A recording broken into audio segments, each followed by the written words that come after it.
Sudah tampil Kak untuk share screen-nya?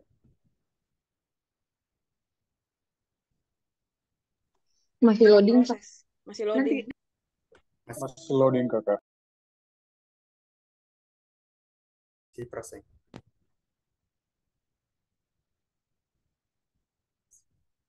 Oke, ini apakah sudah masuk?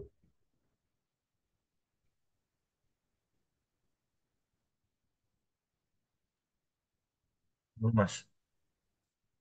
Belum ya? Sudah, Kak. Udah. Sudah, Mas. Udah ya? Oke. Oke, saya mulai aja. Assalamualaikum warahmatullahi wabarakatuh. Waalaikumsalam. Om, Waalaikumsalam warahmatullahi wabarakatuh. ya Om Swastiastu, Salam, Namo Buddhaya, salam kebajikan untuk kita semua. Ya, selamat sore, selamat siang dan selamat sore buat teman-teman yang ikut join di webinar pada siang hari ini. Sebelumnya saya ucapkan banyak terima kasih kepada Kak Febri, founder dari Pejuang LPDP yang memberikan kesempatan kepada teman-teman termasuk saya untuk berbagi dan sharing pengalaman kami semua, bagaimana kami bisa lulus atau lolos beasiswa LPDP seperti itu.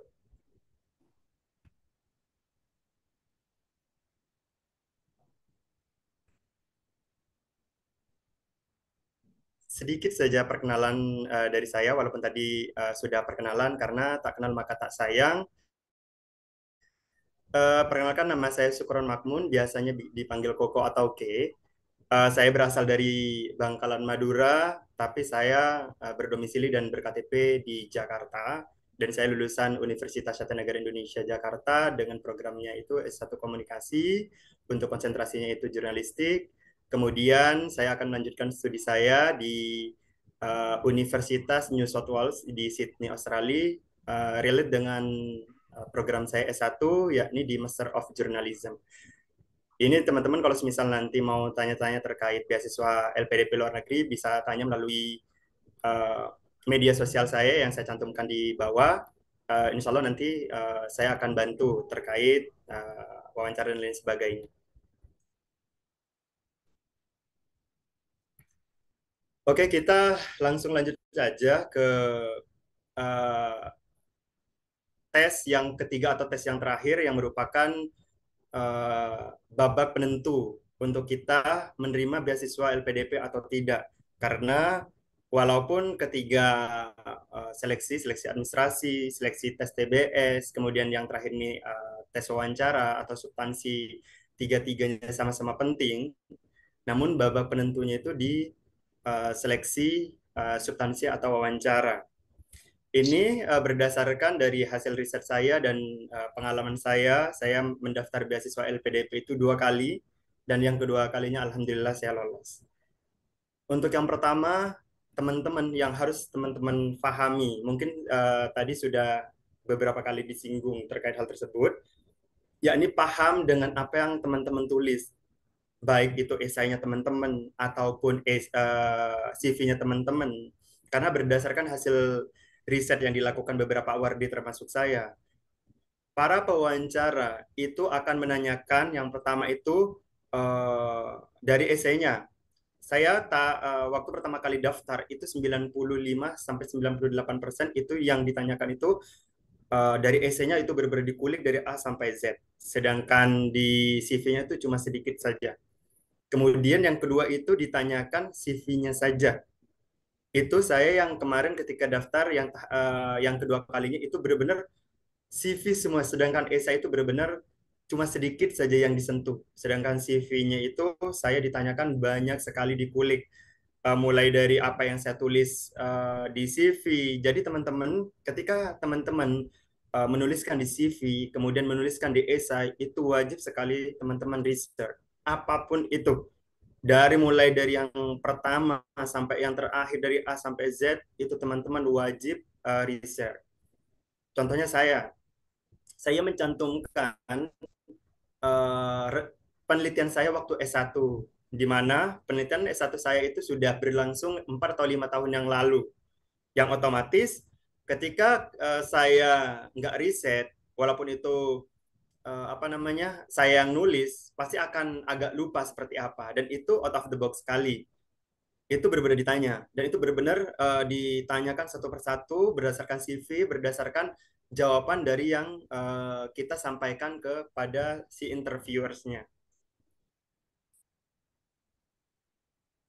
Kemudian teman-teman harus paham, khususnya yang ke luar negeri nih, paham kampus yang akan teman-teman tuju dan juga jurusannya. Misal, oh saya ingin melanjutkan ke kampus di Australia, di Amerika, di UK, di kampus A, B, dan C. Teman-teman harus paham kenapa teman-teman memilih kampus tersebut. Jangan cuma, oh ya kampus tersebut saya pilih karena berdasarkan QS ranking itu juara 1, juara 2, itu terlalu klise. Cari pembanding dari kampus-kampus yang lain yang sangat beda, yang sekiranya bisa memberikan kontribusi untuk teman-teman setelah lulus di kampus tersebut. Contohnya, oh saya ingin melanjutkan di kampus UNSW, dikarenakan memang rencana kontribusi saya, rencana penelitian saya, ada beberapa mata kuliah yang relate, yang akan berkesinambungan sehingga bisa melanjutkan kontribusi saya setelah saya lulus. Kemudian ditunjang dengan berbagai fasilitas di bidang saya, yakni di bidang jurnalistik. Teman-teman bisa sampaikan, berdasarkan riset saya memilih kampus ini, bla bla bla. Terus kemudian untuk program studi, kalau semisal linear, kemungkinan tidak akan terlalu banyak ditanyakan tapi tidak terlalu banyak seperti yang cross major. Ketika cross major, teman-teman itu harus benar-benar kuat statementnya kenapa cross major. Semisal S1-nya dari jurusan biologi, S2-nya mau ambil MBA di kampus UNSW. Alasannya kenapa? Sedangkan S1-nya biologi, S2-nya cross major. Teman-teman bisa perkuat dengan alasan yang teman-teman sampaikan, dengan data-data yang teman-teman sudah riset, dengan rencana kontribusinya. Kemudian teman-teman bisa kaitkan dengan visi dan misinya LPDP, seperti itu. Itu bisa menjadi nilai plus buat teman-teman ketika ditanya mengenai kampus dan juga program studinya.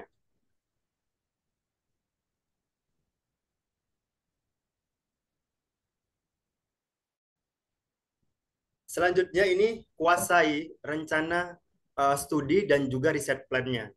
Mungkin kalau untuk S2 tidak seperti S3, karena kalau untuk S3 itu memang sangat amat wajib kita sudah memiliki rencana proposal untuk disertasi. Sedangkan untuk S2-nya itu kita persiapkan saja. Karena kenapa? Waktu saya pertama kali daftar LPDP itu tidak ditanyakan untuk research plan-nya, sedangkan yang kemarin ketika saya sudah lulus LPDP ini ditanyakan untuk research plan-nya, ditanyakan untuk permasalahannya apa, teorinya apa, metodenya apa, dan lain sebagainya. Teman-teman itu harus sudah research. Kemudian teman-teman harus kuasai nih. Nanti di sana itu saya mau ngambilnya itu yang full research atau yang plus yang ada kelasnya. Teman-teman harus jelaskan itu. Kemudian nanti untuk SKS-nya itu ada berapa jumlahnya, ditempuh berapa lama. Oh iya, kebetulan saya ingin melanjutkan studi S2-nya itu di UNSW di program Master of Journalism untuk kurikulum yang akan saya ambil 43 selama 2 tahun, di mana ada beberapa mata kuliah yang akan membantu saya dalam penelitian dan juga rencana kontribusi seperti itu. Jadi teman-teman harus sudah persiapkan semuanya, harus sudah kuasai rencana studi teman-teman, kemudian research plan-nya teman-teman bisa dibuat dari sekarang, yang sekiranya garis besarnya aja atau benang merahnya aja nanti rencana risetnya itu apa. Walaupun nanti ketika teman-teman sudah terjun ke lapangan, sudah kuliah, itu nggak harus menggunakan riset plan itu. Itu kenapa akan ditanyakan hal tersebut? Si pewawancara untuk memastikan bahwa teman-teman memang sudah siap melanjutkan studi S2 ke luar negeri.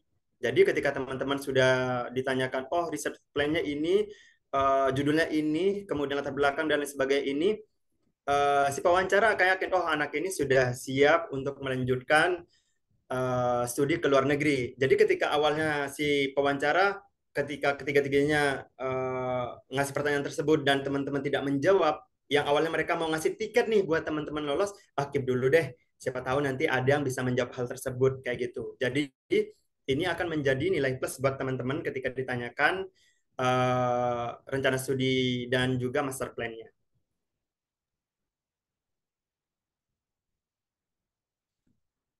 Ini juga sering terjadi kepada teman-teman yang wawancara oleh LPDP, di mana mereka tidak menjawab pertanyaan itu secara singkat. Yakni mereka ngejawabnya itu ngalur ngidul. Kalau kata orang Jawa itu ngalur ngidul. Terlalu too much, terlalu panjang. Karena LPDP itu tidak butuh itu. Ketika LPDP menanyakan A, ya sudah jawab A, singkat, padat, dan jelas.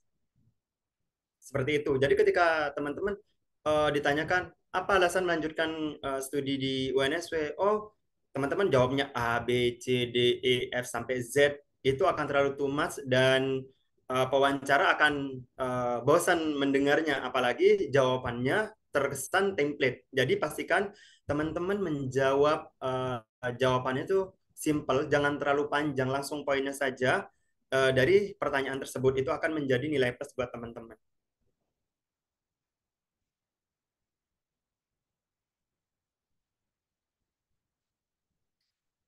Ini juga salah satu hal yang penting buat teman-teman praktis English skills. Teman-teman kan akan melanjutkan studi S2 dan S3 ke luar negeri. Khususnya untuk yang program reguler dan juga targeted. Ini wajib teman-teman praktis menggunakan bahasa Inggris. Karena kenapa? Teman-teman yang reguler dan juga targeted itu mendaftar ke luar negeri itu sudah harus wajib memiliki sertifikat IELTS. Yang mana ketika teman-teman sudah memiliki sertifikat IELTS minimal 6,5, itu pertanda LPDP menganggap bahwa teman-teman sudah mumpuni di bidang bahasa Inggris ketika speaking seperti itu. Lain halnya dengan teman-teman yang jalur afirmasi, yakni prasejahtera, 3T, Putra-Putri Papua, disabilitas, di mana teman-teman yang jalur afirmasi ketika mendaftar ke luar negeri itu bisa menggunakan sertifikat TOEFL. Sehingga berdasarkan pengalaman saya, ketika saya daftar LPDP, baik esai saya, kemudian ketika saya wawancara, itu kemarin benar-benar full bahasa Indonesia, tidak menggunakan bahasa Inggris. Tapi tidak menutup kemungkinan teman-teman untuk yang afirmasi akan ditanyakan menggunakan bahasa Inggris. Dan kalau untuk yang teman-teman jalur reguler dan juga jalur targeted itu bisa dipersiapkan karena teman-teman sudah siap dengan sertifikat IELTS-nya seperti itu. Kok ada ininya sekarang? Iya, nggak enak. Selanjutnya, teman-teman bisa tampilkan personality teman-teman yang baik dan juga motivasi yang kuat teman-teman melanjutkan studi S2 ke luar negeri. Seperti apa? Ya, seperti yang tadi saya sampaikan. Teman-teman melanjutkannya itu karena apa sih? Jangan teman-teman sampaikan, kamu melanjutkan S2 ke luar negeri karena apa? Oh, karena disuruh keluarga. Oh, karena ikut-ikutan teman. Oh, karena FOMO dan lain sebagainya. Jangan. Teman-teman harus punya motivasi sendiri yang bisa teman-teman jual, yang bisa teman-teman sampaikan kepada LPDP. Alasan teman-teman melanjutkan studi S2 ke luar negeri ini apa sih? Motivasi terbesarnya apa sih?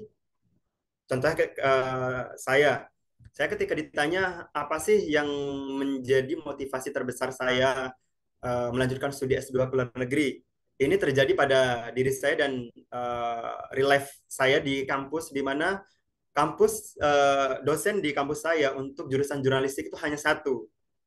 Sehingga ketika saya semester 6 atau semester 7 saya ditawarkan, nah, kamu lanjut kuliah lagi di bidang jurnalistik, nanti kamu mengabdi di sini, kamu jadi dosen di sini.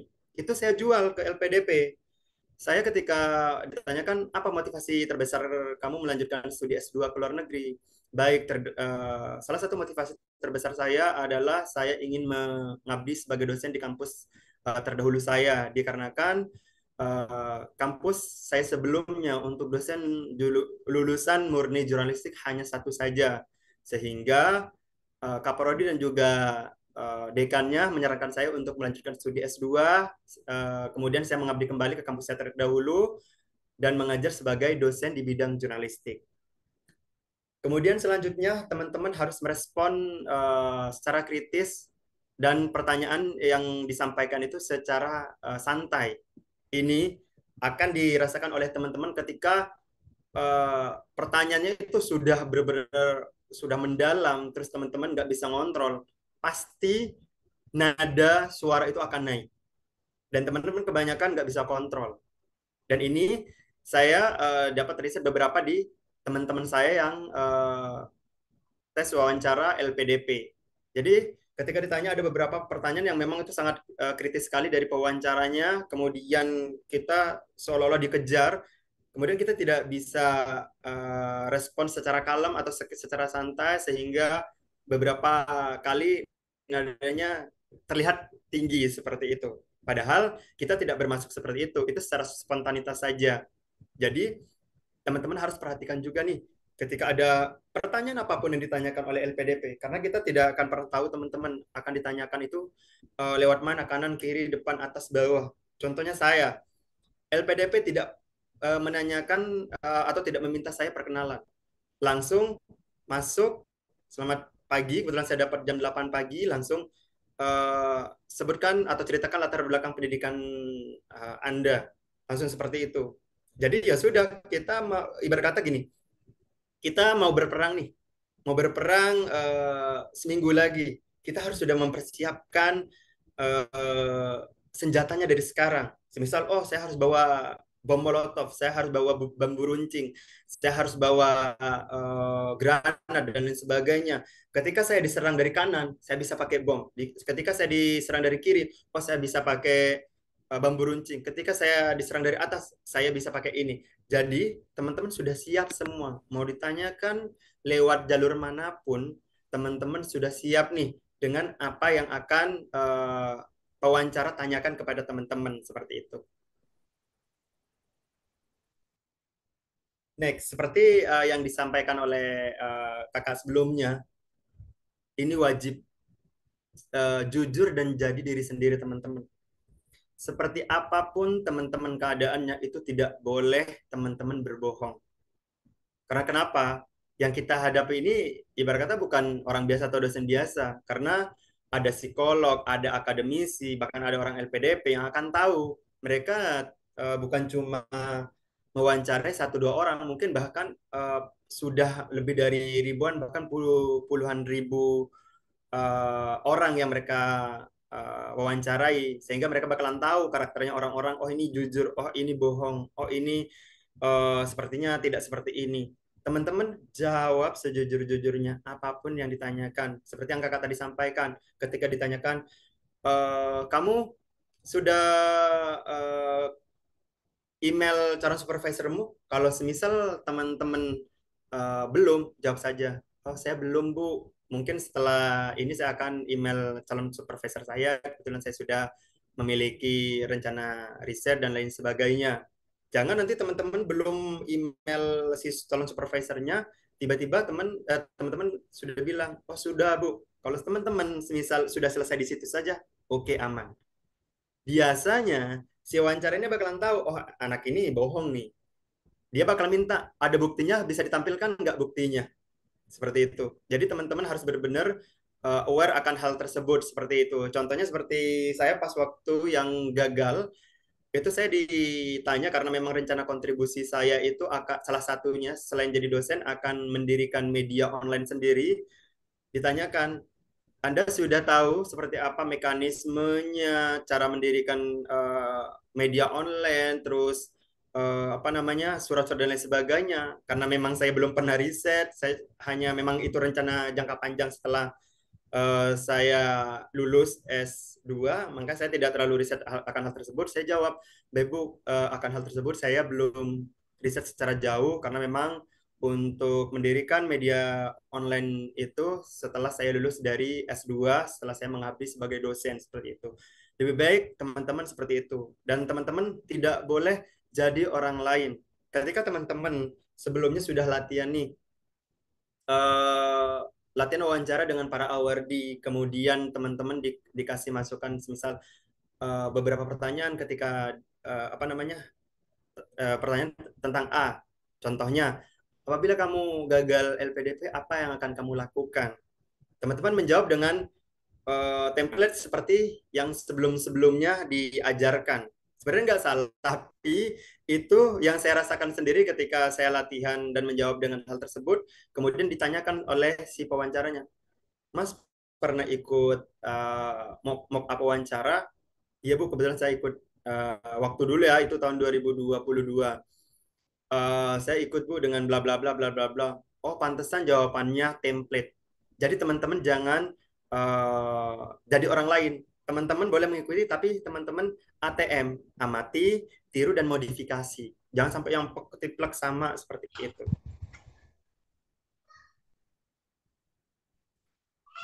Kemudian ini nggak kalah pentingnya teman-teman pahami isu-isu yang terjadi atau yang berkembang saat ini. Apa sih isu-isu terkait jurusan yang teman-teman yang di Indonesia ini?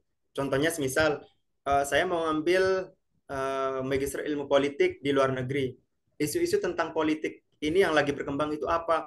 Oh, tentang A, B, C, D, E. Walaupun teman-teman nggak tahu 100%, tapi teman-teman tahu nih garis merahnya terkait dengan isu-isu yang berkembang. Karena itu biasanya akan ditanyakan oleh pewawancara. Misal teman-teman mau ambil jurusan kesehatan atau kedokteran, terus akan ditanyakan isu-isu terkait kedokteran. Oh iya, terkait penyakit HIV di Indonesia, misal.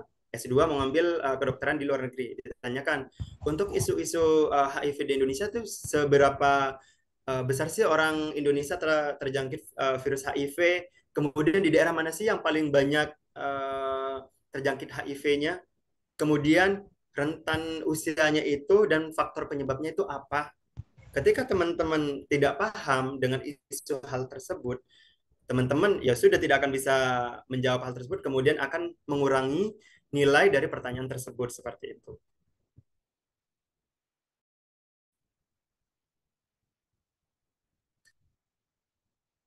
Ini juga nggak kalah pentingnya, karena ini juga kemarin saya ditanyakan menceritakan cerita atau kisah inspirasi. Kemarin saya waktu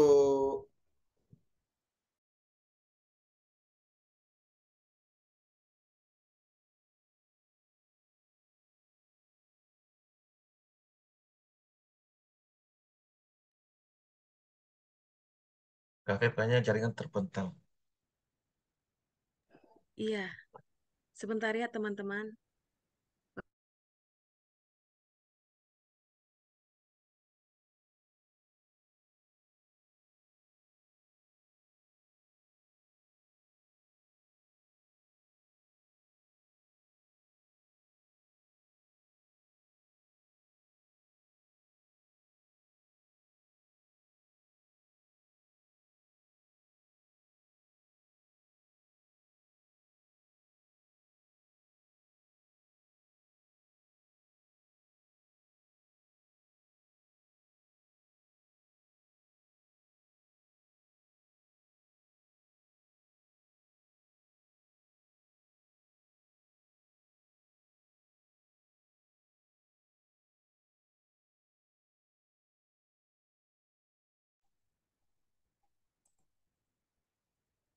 Baik teman-teman, ini karena Mas Koko jaringannya terpental, kita tunggu dulu ya teman-teman.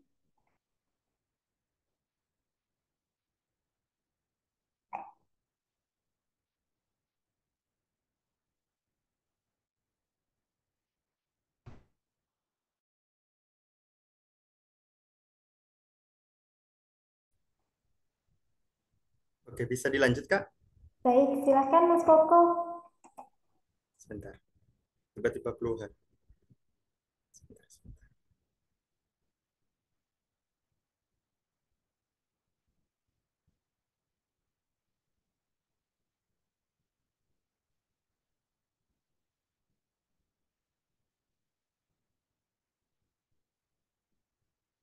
Sudah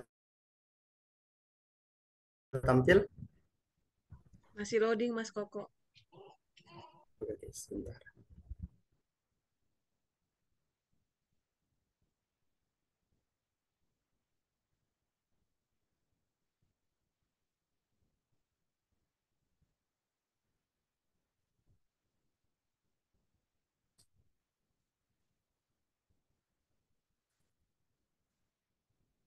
Oke, sudah tampil atau belum? Sudah, sudah. Sudah, Mas. Oke, kita lanjut ya. Mohon maaf teman-teman tadi tiba-tiba terputus. Kita lanjut ke selanjutnya, yaitu teman-teman bisa ketika teman-teman ditanyakan, ini bisa teman-teman jual kepada pewawancara. Sebelumnya saya ditanyakan terkait pengalaman saya ketika saya S1 seperti apa. Ini teman-teman bisa diceritakan secara rinci saja, tidak terlalu banyak, tidak terlalu too much, dan juga tidak terlalu lebay. Ini juga bisa menjual teman-teman ketika ditanyakan di LPDP seperti itu.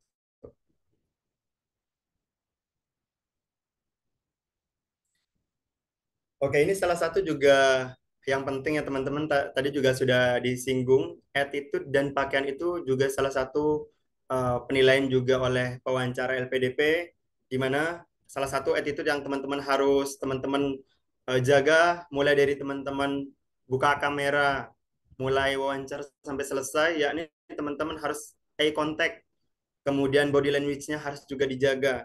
Mungkin dari teman-teman, termasuk saya kemarin, sudah mempersiapkan nih catatan-catatan kecil. Tapi percayalah teman-teman, itu tidak akan kepake.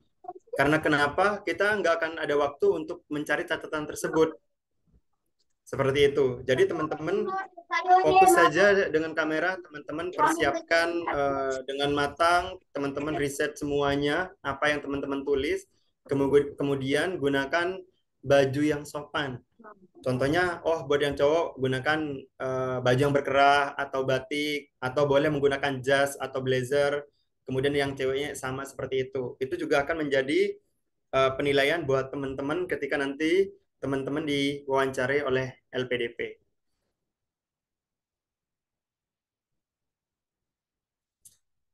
Ini juga hal yang penting ya teman-teman, closing statement.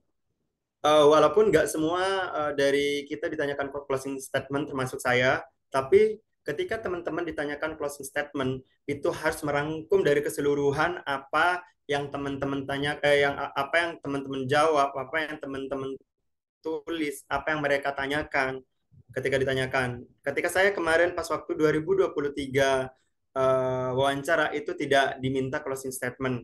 Mungkin karena terlalu lama juga si LPDP mewawancara saya, karena saya diwawancari kurang lebih 1,5 jam, kemudian tidak diminta closing statement. Ada juga yang dimintain closing statement, opening dan closing statement, itu teman-teman harus benar-benar dipersiapkan closing statement-nya yang bagus, yang sesuai dengan apa yang teman-teman tulis, apa yang teman-teman cita-citakan ketika nanti teman-teman sudah lulus S2 ataupun S3 dari luar negeri.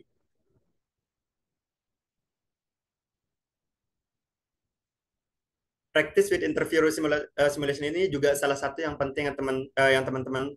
Jadi practice make perfect. Jadi ketika teman-teman sering latihan akan memperlancar cara teman-teman bicara di depan kamera. Kalau misal teman-teman belum ada partner nih untuk latihan wawancara, boleh teman-teman lihat di YouTube atau di media sosial, itu banyak. Kemudian teman-teman bisa terapkan sendiri nih. Bisa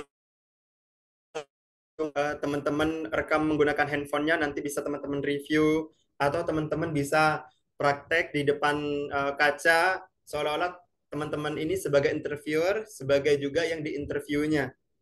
Misal contohnya, ini depan kaca atau depan kamera, teman-teman tanya aja sendiri, apa alasan kamu lanjut S2 ke luar negeri? Teman-teman jawab sendiri, nanti teman-teman review, ini kayaknya kurang nih. Coba teman-teman bandingkan dengan yang teman-teman pernah pelajari atau pernah teman-teman tonton.